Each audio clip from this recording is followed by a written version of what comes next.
Nginibingelele ekhaya lamaphupho.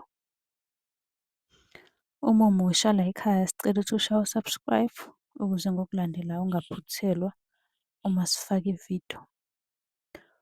Ukubaluleka-ke kokuthi usubscribe senzela ukuthi uma ubuza umbuzo kwi-comment sithi masibuya nevidiyo eyimpendulo, i-notification izongena kumakhalekhukhwini wakho, ebese ividiyo uyayibona ngokushesha kanjalo.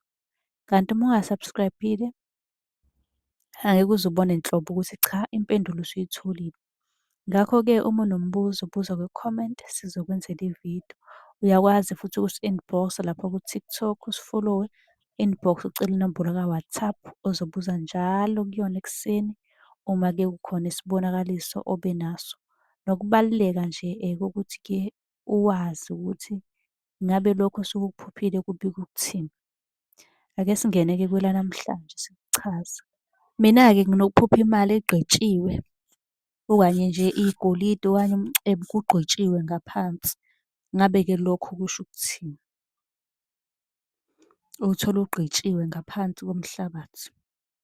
Akuhle neze-ke lokho kubika ibhadi, kubika nje into embi ngoba siyazi ukuthi-ke umhlaba umbelwa abafileyo ngaphansi. So ngisho kuthiwa uhlangana uyaphupha uyahamba uyagubha uthola imali, lokho kusuke kungekuhle, kusuke kuyibhadi. Kungenzeka uhlangabezane nezinto ezimbi empilweni yakho. Ngiyathemba ukuthi uphendulekile. Uma unombuzo buza kwi-comment, sobe sesikwenzela-ke eyakho ividiyo ukuthi ichaze ukuthini. Usicele inamba ya-WhatsApp-ke lapha ku-TikTok inbox ozosibuza kuyona njalo ekuseni uma unombuzo. Ningakhohlwa uku-subscribe-a.